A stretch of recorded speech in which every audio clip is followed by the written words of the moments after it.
கடந்த ஆண்டு இந்த மாவட்டத்தில் நடைபெற்ற அரசு விழாவில் நான் பேசும்போது சின்னியம்பாலத்தில் பிறந்து நாட்டு விடுதலைக்காக பாடுபட்டதோட தமிழ்நாட்டில் வெண்மை புரட்சிக்கு வித்திட்ட பால் வள தந்தை திரு பரமசிவம் ஐயா அவர்களுடைய திருவுருவச்சில ஈரோடு பால் பண்ணையில் நிறுவப்படும்னு அறிவித்தேன்.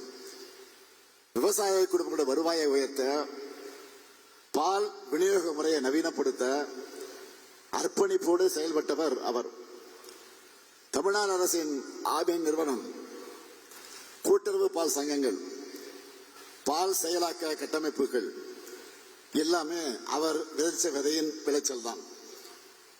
அத்தகைய பெரும் ஆளுமைக்கு நன்றி செலுத்த சொன்னபடியே சித்தோடு பால் பண்ணை வளாகத்தில் அவருடைய திருவுருவச் சிலையை நிறுவியிருக்கிறோம்.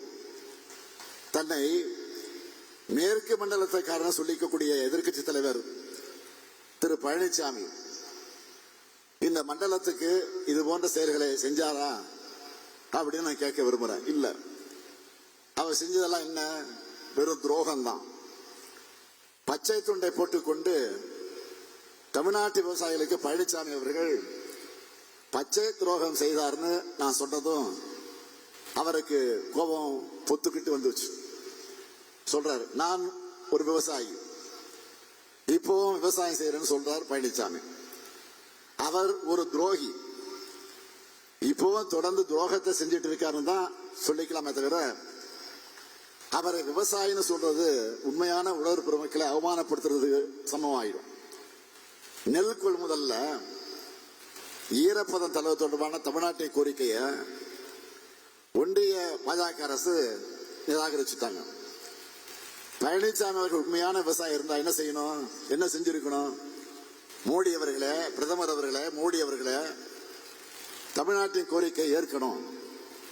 பிரதமர் மோடி அவர்களே என்று ஒரு கோரிக்கையை சொல்லி இருக்கணுமா வேணாமா? டெல்லியில பல கார்கள் மாறி மாறி போய் யார் யாரையா சந்திக்கிறீங்களா? தமிழ்நாட்டு விவசாயிகளுக்காக கோரிக்கை வைக்க பிரதமரை சந்திக்கிறேன்னு சொல்லுங்க. நீங்க சொன்னா போதும். தமிழ்நாடு அரசு சார்பில் நானே உங்களுக்கு காருக்கு ஏற்பாடு செஞ்சு, அது வேர்க்காத அளவுக்கு நல்லபடியா அந்த காரை ஏற்பாடு செஞ்சு அனுப்பி வைக்கிறேன். பழனிசாமி அவர்கள் இந்த மேற்கு மண்டலத்துக்கு இழைச்ச பச்சை துரோக பட்டியல latest addition Kovai metro rail, அது பெரிய துரோகம். சென்னையை போல கோவை மதுரையின் வருங்காலத்துடைய வளர்ச்சிக்கும் மெட்ரோ ரயில் தேவைன்னு நாம கோரிக்கை வச்சோம். ஆனா ஒன்றிய பாஜக அரசு அதையும் நிராகரிச்சிருக்கு. 2011 மக்கள் தொகையை கணக்கில் வச்சு நிராகரிச்சிருக்காங்க.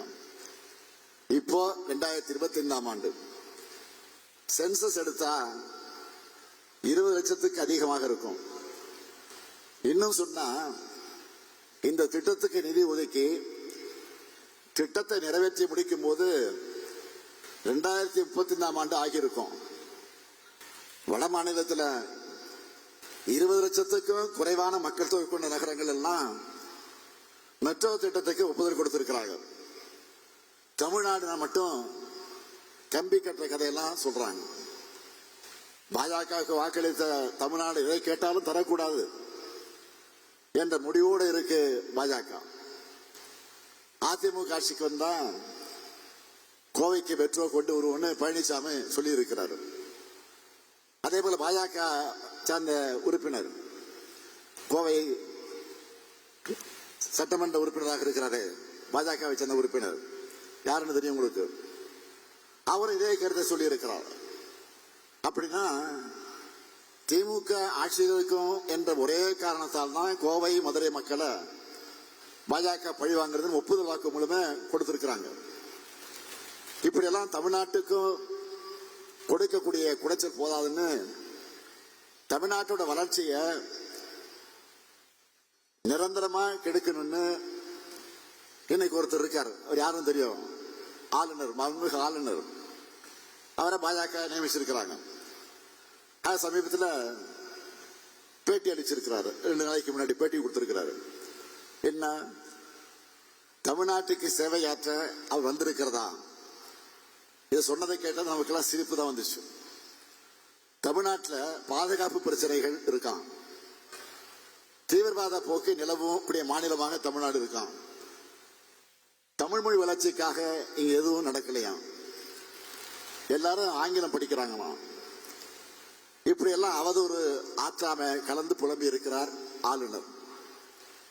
ஒன்றிய பாஜக ஆட்சியில தான் பகல்காம் தீவிரவாத தாக்குதல் நடந்து சுற்றுலா போன அப்பாவி மக்கள் பலியானாங்க.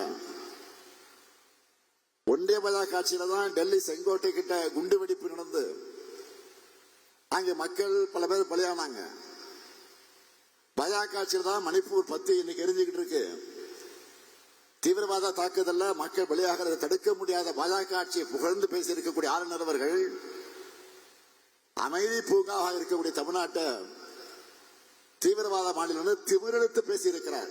அவரை திமிர அடக்கணும். நம்ம இக்கட்டான சூழல்ல தன்னுடைய தேசப்பற்றை காட்டி நம்ம படை வீரர்களுக்கு அதிக அளவில் நிதி வழங்கினது நம்முடைய தமிழ்நாடு தான். அப்படிப்பட்ட தமிழர்களை தேச விரோதிகள் என்று சித்தரிக்கக்கூடிய ஆளுநர் பேச்சு என்பது வன்மையாக கண்டிக்கக்கூடியது. பாஜகவுக்கு வாக்களிக்காதவங்க எல்லாரும் தீவிரவாதிகள் போல பேசுறாரு. அவர் வகிக்கிற அரசியல் சாசன பொறுப்புக்கு துளியும் பொருத்தமற்ற தகுதியற்ற தரக்குறைவான பேச்சு இது. எங்க பசங்க உலக வாய்ப்புகளுக்காக ஆங்கிலம் படிக்கிறாங்க. அதுல உங்களுக்கு என்ன பிரச்சனை? உங்களுக்கு எங்க ஏறியுது? இன்னும் டபுள் மடங்கு ஆர்வமா நாங்க ஆங்கிலம் படிக்க தயாரா இருக்கோம். இந்தியா முழுக்க இந்தி பேசாத மாநில மொழிகள் இன்னைக்கு உயிர்ப்போட இருக்காங்கன்னா அதுக்கு காரணமே தமிழ்நாடு உயிரை கொடுத்து மொழிப்போர்ல ஈடுபட்டதுதான். தமிழ் மொழி பற்றி தமிழ்நாட்டுக்கு நீங்க வகுப்பெடுக்க வேண்டாம். அந்த பாடத்துல PhD வாங்கினவங்க நாங்க. சட்டமன்றத்தில் எல்லா கட்சி உறுப்பினர்களும் கலைஞர் பேர்ல கும்பகோணத்தில் பல்கலைக்கழகம் அமைக்கணும்னு கோரிக்கை வச்சு அதுக்காக மசோதாவை நிறைவேற்றி அனுப்பிச்சா அதற்கு அனுமதி கொடுக்காம 3 மாசம் கிடப்புல போட்டுட்டு குடியரசுத் தலைவருக்கு அனுப்பினார். நான் கேட்கிறேன், குடியரசுத் தலைவருக்கு அனுப்பி வைக்கிற அளவுக்கு அதுல என்ன அரசியலமைப்பு சட்ட பிரச்சனை இருக்கு? அவர் கிடப்புல போட்டதை மறைக்க குடியரசுத் தலைவர் மேல பழிய போட்டு தப்பிக்க பார்க்கிறார். கலைஞர் பேர் வைக்க கூடாதுன்னு மாணவருடைய நலன், அதுல விளையாடுறது என்ன நியாயம்? மக்களாட்சியை மதிச்சு இதுக்கான உரிய அனுமதியை விரைவில் கொடுப்பாரு நாங்க நம்புறோம். இல்லைன்னா தமிழ்நாட்டை சேர்ந்த நாடாளுமன்ற உறுப்பினர்கள் குடியரசுத் தலைவரை நேரில் சந்திச்சு கோரிக்கை வைப்பாங்க. ஏன் விரைவில் நாடாளுமன்றம் கூட இருக்கிறது.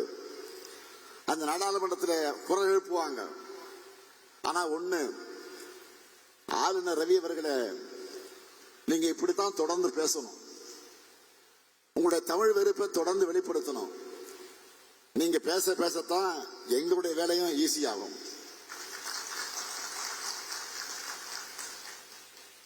நேற்று மதுரை நாடாளுமன்ற உறுப்பினர் சு வெங்கடேசன் அவர்கள் சோசியல் மீடியாவில் ஒரு தகவலை பகிர்ந்திருந்தார். 2024-25 இந்த ஆண்டுல புதிய வழித்தடத்துக்கு ரயில்வே துறையால 31,458 கோடி ரூபாய் ஒதுக்கப்பட்டிருக்கு. அதுல நம்ம தெற்கு ரயில்வேக்கு வெறும் 301 கோடி தான் ஒதுக்கி இருக்காங்க. அதாவது ஒரே 1%. ஒவ்வொரு முறையும் நம்ம மாண்புமிகு பிரதமர்களை நான் சந்திக்கும் போதும் மறக்காம நான் வைக்கிற முக்கியமான கோரிக்கை, தமிழ்நாட்டு மக்கள் ஆவலோடு எதிர்பார்க்கிற புதிய ரயில் திட்டங்களை நிறைவேற்றணும் என்பதுதான். ஆனா அதுக்கு அவங்க எடுத்திருக்கக்கூடிய நடவடிக்கை என்ன? இந்த 1% நிதி ஒதுக்கீடு தான். இதுக்கு என்ன அர்த்தம்? வரி வசூலிக்கப்பட மட்டும் தமிழ்நாடு, நிதி ஒதுக்கீடுல அவங்களுக்கு பட்டநாமம் போடுகிறது பாஜகவுடைய ஆட்சி. இதிலிருந்து பாஜக நமக்கு சொல்லாம சொல்லுகிற மெசேஜ் என்ன? அரசியல் லாபங்களுக்காக பொதுமக்களை பழிவாங்கும் இந்த அற்ப அரசியலை தான் தமிழ்நாட்டில் பாஜகவுக்கு தொடர் தோல்வியை தந்துட்டு இருக்கு. முதுகெலும்பு இழந்து கர்ச்சிப்பில் முகத்தை மூடிட்டு சுத்துகிற பழனிசாமி துரோக அரசியல் தான் அவருக்கு 10 தோல்வி பழனிசாமி என்ற பட்டப்பேரை பெற்றிருக்கு. மக்கள் மீதான எங்களுடைய உண்மையான அக்கறையும் மாநில உரிமைகளுக்கான போராட்டமும் தான் எங்களுக்கு தொடர் வெற்றியை தந்து வருது. கொடுத்த வாக்குறுதிகள் எல்லாம் நிறைவேற்றுறோம். அதுவும் ஒன்றிய பாஜக அரசு கொடுக்கிற தொல்லைகள், செயற்கை பேரிடர்கள், அதையும் மீறி நிறைவேற்றுறோம். 1,14,00,000 மகளிருக்கு மாதந்தோறும் 1000 ரூபாய் உரிமை தொகை வழங்குகிறோம். தகுதியானவங்க விடுபட்டு இருந்தா அவங்களுக்கு அடுத்த மாசத்துல இருந்து வழங்க போறோம்.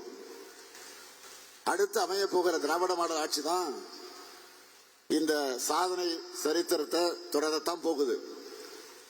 உங்க எல்லாருடைய கோரிக்கைகளையும் வேண்டுகோளையும் நான் நிச்சயம் செஞ்சு கொடுப்பேன். உங்களுக்கு ஒரு கவலையும் வேண்டாம். மக்களுக்கும் கழக அரசுக்குமான பாச பிணைப்பை பார்த்து அதை கெடுக்க சதி செய்கிறாங்க. சிறப்பு தீவிர வாக்காளர் பட்டியல் அந்த திருத்தத்தின் மூலமாக மக்களுடைய வாக்குரிமையை பறிக்கலாம்னு பாக்குறாங்க. நீங்க எல்லாரும் வாக்காளர் பட்டியல்ல உங்க பேர் இருக்கிறத நீங்க உறுதி செஞ்சுக்குங்க. இப்ப அதுதான் இருக்கிறதுலே மிக மிக முக்கியமானது. ஏன்னா திராவிட மாடல் 2.0 உறுதியாகிவிட்ட ஒன்று. கழகாட்சி தான் மீண்டும் அமையும். தமிழ்நாட்டின் வளர்ச்சி பயணம் தங்கு தடையின்றி 2 மடங்கு வேகத்தோடு தொடரும். அதற்கு நீங்கள் துணை நிற்க வேண்டும் என்று உங்கள் அன்போடு கேட்டு விடைபெறுகிறேன். நன்றி, வணக்கம்.